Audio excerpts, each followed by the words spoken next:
আজকের এই বিক্ষোভ সমাবেশে আমাদের লড়াকু নেতৃত্ব উত্তর দিনাজপুর জেলা যুব কংগ্রেসের সভাপতি মামুন রেজা কিছু বক্তব্য রাখবেন। বন্দে মাতরম।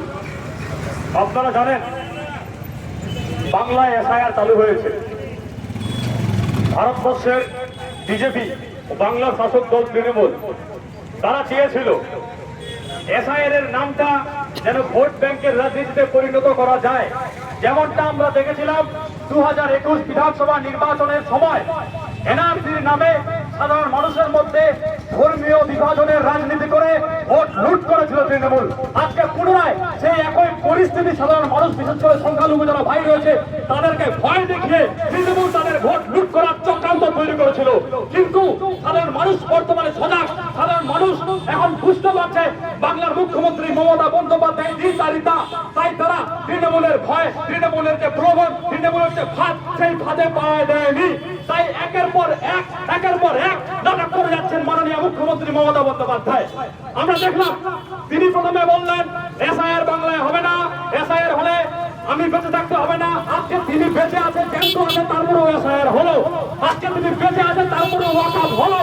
বাংলার সংখ্যালঘু ভাইদের সাথে তিনি দ্বিচারিতা করছেন, নাটক করে যাচ্ছেন শুধুমাত্র মুসলিম ভাই, সংখ্যালঘু ভাই তাদের ভোটগুলো লুট করার জন্য। আজকে আমরা দেখতে পাচ্ছি বিজেপি ও তৃণমূল একই ভাবে তারা কি করছে, সাধারণ মানুষের নামে নোটিশ জারি করছে, হায়ারিং করছে। প্রথমে হয়তো কয়েকশো হলো, আজকে দেখছি শুধুমাত্র হেমতাবাদ ব্লকে 26,000-এর বেশি মানুষের নামে হিয়ারিং নোটিশ ইস্যু হয়েছে। আজকে তার যে ভোট অধিকার, তার যে ভোটটা উঠেছে, তার বাবার ভোটের পরিচয়পত্র দিয়ে তার ভোটটা উঠেছে। তার বাবার ভোটের 2002-এর তালিকায় যদি নাম থাকে সে নিশ্চয়ই ভারতীয়, সে নিশ্চয়ই বৈধ ভোটার। তার ভোটের মাধ্যমে কিন্তু নির্বাচিত হয়েছে ভারতবর্ষের সরকার, বাংলার সরকার। আজকে তারপরও তাদেরকে আজকে কি করা হচ্ছে, হিয়ারিং এর নামে বিভ্রান্তি করা হচ্ছে, বিরক্ত করা হচ্ছে।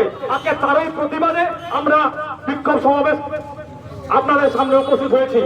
আমরা এখানটায় কোনো অশৃঙ্খলা করতে আসিনি, গন্ডগোল করতে আসিনি। আমরা এসেছি সাধারণ মানুষের দাবি নিয়ে, সাধারণ মানুষের যে ন্যায্য অধিকার, সেই অধিকার নিয়ে লড়াই করার জন্য। কেননা আমরা চাই আজকে যেভাবে বিজেপি তৃণমূল সাধারণ মানুষকে এনআরসির নামে, এসআইআর এর নামে, নোটবন্দির নামে বিভিন্নভাবে হয়রানি করছে, তার বিরুদ্ধে মানুষ যেন স্বেচ্ছা পায়। আজকে যেখানটায় আমাদের প্রয়োজন শিক্ষা, স্বাস্থ্য, কর্মসংস্থান, সেখানে আজকে বাংলার সরকার, তৃণমূল, ভারতবর্ষের সরকার, বিজেপি তারা এমন একটা পরিস্থিতি তৈরি করতে চাইছে যেন সাধারণ মানুষ এই সমস্ত বিষয় ভাবার সময় না পায়। আজকে আপনি কি ভাবছেন, আগে আমি বাঁচবো, আমার ভোটটা থাকবে কি থাকবে না সেইটা আপনি ভাববেন। আপনি কিন্তু এই পরিস্থিতিতে আপনি ভাববেন না যে আজকে হেমতাবাদে কলেজ নেই, আজকে হেমতাবাদে যে অবাধ দুর্নীতি, গুন্ডাগিরি চলছে, এইসব কিন্তু আপনার মাথাতে আসতেই দিবে না। আজকে তারই কারণে আপনার উপরে একটা চাপিয়ে দেওয়া হয়েছে। আজকে এই সবের প্রতিবাদে আমরা এখানটা একত্রিত হয়েছি। আমরা জনসাধারণের কাছে আবেদন করব, আপনারা সবাই শৃঙ্খলাবদ্ধ ভাবে, আপনারা সবাই একটা হয়ে, একজোট হয়ে আজকে এই যে দ্বিচারিতার বিরুদ্ধে আপনারা সোচ্চার হন।